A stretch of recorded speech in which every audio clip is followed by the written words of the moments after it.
This is Story Recapped. Today, I'm going to show a movie about a couple who strives to keep their love intact as memory loss disease spreads. It is a drama, romance, and science fiction film called Little Fish. Spoilers ahead. Watch out and take care. In an undetermined future, an outbreak of a disease that causes memory loss is at large. Multiple people are affected. Although symptoms appear subtly, it takes a big toll on humanity's quality of life, even if it can't be seen. As the virus threatens to obliterate the history of their love, the couple fights the disease for their relationship. However, love is not enough to hold things intact, as memory plays a big role in it. On a sleepless night, Emma recalls a memory with her husband, Jude. On a random beach, she seemingly struggles to remember some minor details about their relationship and memories with her friends. In the middle of the night, Emma sits on her desk to write everything she remembers to preserve her memories. She starts to write about the first phone call she had with Jude while still in a relationship with Tim. On Halloween, Emma ditches a party with Tim to spend time with Jude and his other friends. Over time, both of them become closer, but Emma keeps a distance as she is still with someone else. In the present, a new virus has spread called the neuroinflammatory infection, also known as NIA, which has no cure. The disease could affect anyone and causes gradual or instant memory loss in people. Emma works as a vet in an animal shelter in Seattle, while Jude is a photographer who used to be involved in illegal substances. She loves her job, but it starts to drain her energy. Like Emma, Jude also encounters mishaps in his job.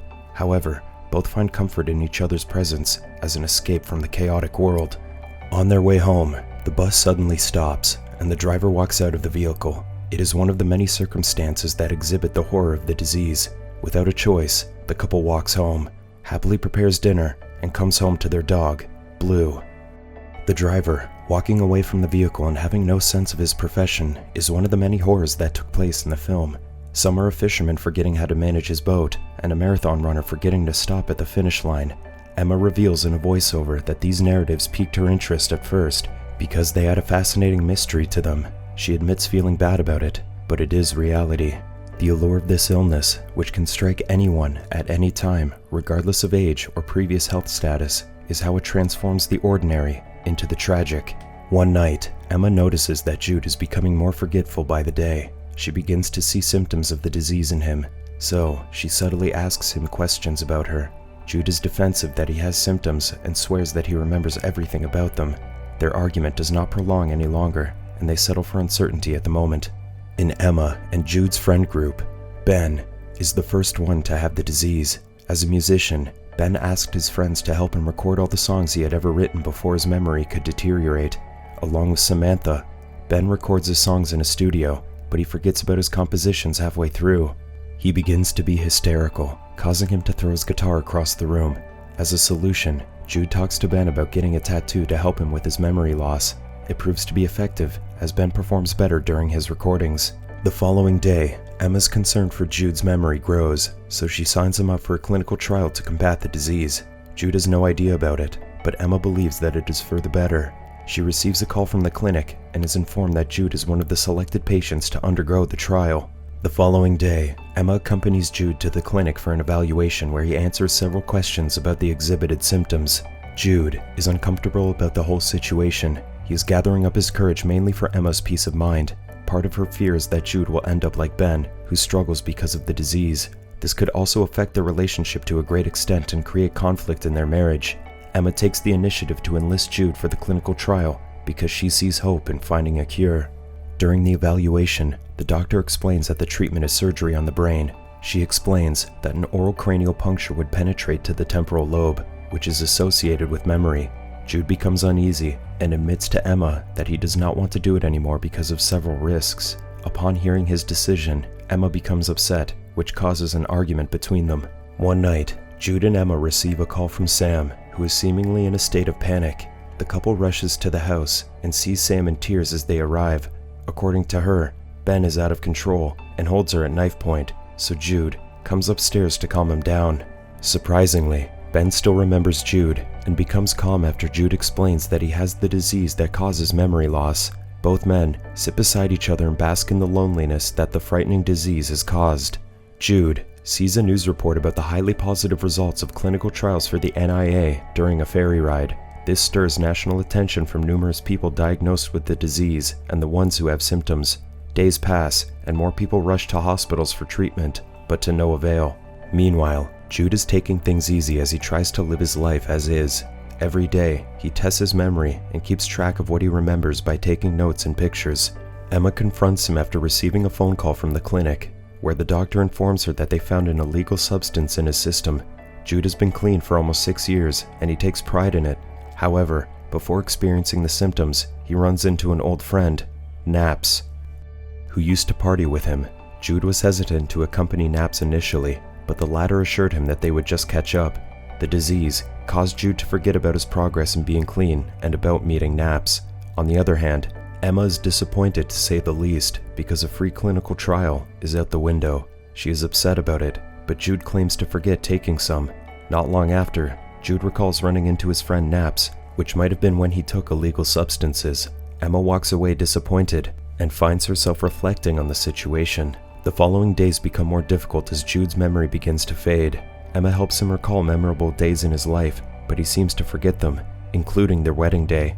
Although he remembers small details about how they met, a big chunk of his life is fading away because of the disease. Jude repeatedly apologizes to Emma about the situation, but she assures him that he is not the one at fault.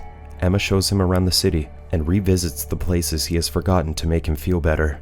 Emma receives a phone call from her mom's phone at work, but a stranger is on the end of the line. She finds out that her mother's condition is getting worse as the disease gets the best of her. Worried, Emma promises to be with her as soon as possible, but she is still torn between taking care of her mother or her husband.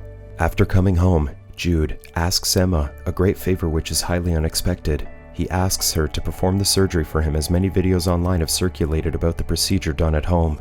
Emma is taken aback by his request, but hospitals will not admit Jude because of the drug evaluation feedback given his background. Finally, Jude convinces Emma to perform the surgery despite the many risks that are present. One of the news reports shown in the film is a step-by-step tutorial video about the procedure that went viral online. Out of desperation, Jude begs Emma to perform it on him. Emma is hesitant to do so because human anatomy is far more complex than animals. The lack of access to healthcare poses a great danger to humanity as they resort to other means. Some patients settle for dangerous operations out of necessity. That night, they make their way to the veterinary clinic, and Emma prepares the tools that they need. As Emma injects a sedative at the roof of his mouth, Jude becomes unconscious. After several minutes, he regains consciousness, and Emma has done the procedure. Things seem to be better after a couple days, so the couple decides to go on an out-of-town trip to celebrate. They rent a countryside cabin located in a quiet neighborhood. After a day full of laughs and smiles, Jude reveals that the procedure did not work. He reads a letter he composed for Emma to thank her for everything while expressing his fears because of his condition.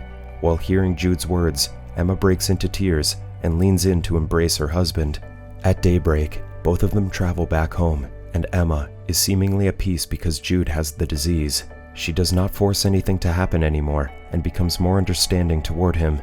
At work, Emma talks to one of the workers at the shelter, and she asks an obvious question. Her colleague looks at her with confusion, and at that moment, Emma realizes that she experiences symptoms of the disease. She is in denial of her condition, even when she forgets a walk that she planned with Jude. The film shows how the disease has no precautions. No amount of carefulness could protect someone from it. Young, old, man, woman, everyone could be a victim at any moment. It breaks down the young and old. The narrative barrier that portrays the older generation as the weaker minority is no longer in play. Emma's biggest fear for her husband is also slowly creeping onto her. But after all, how can she be sad over something she cannot remember? While outside, Jude notices a shift in Emma's behavior along the way, but he keeps taking her pictures anyway. They reach the beach, and after Jude takes a picture of Emma, he hands the camera to her like a stranger takes a pic of another stranger. Emma runs after him and reminds him that she is his wife, but Jude does not recognize her at all. They get physical once Emma keeps pulling his arm, causing Jude to push her to the ground.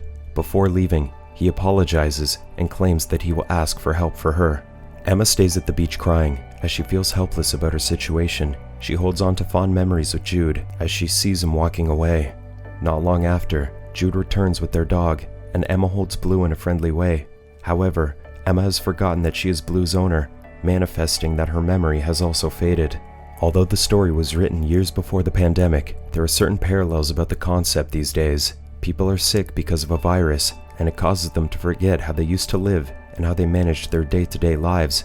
Such drastic changes are dangerous to people's health, quality of life, and society as a whole. For Emma, they could not build a future if they keep rebuilding their past. Fragments of their memory somehow hold their relationship together, which is uncertain.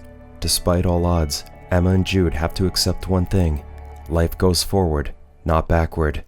Come on, Emma, you couldn't even remember your dog? Subscribe to watch more videos like this. Turn on notifications. And leave a like, it really helps the channel out. Thank you for watching.